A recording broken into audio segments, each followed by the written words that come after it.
Can you grow leeks in a container? Well, yes you can. I planted these on some sort of damp cardboard.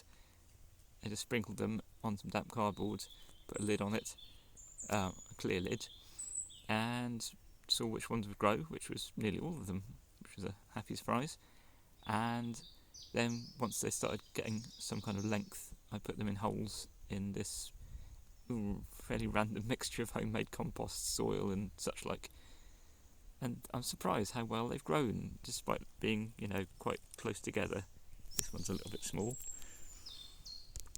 And a few of them once the leaves have started going, like this, brown, I've cut them off and used them separately and let the rest of it keep growing.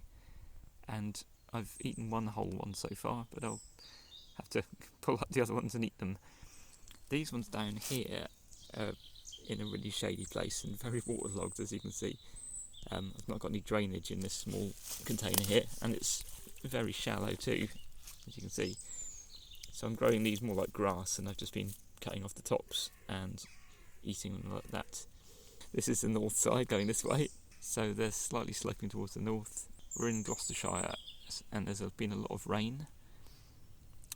But I'm happily surprised to have grown so much leakage in one small container. I could grow quite a lot in this small area.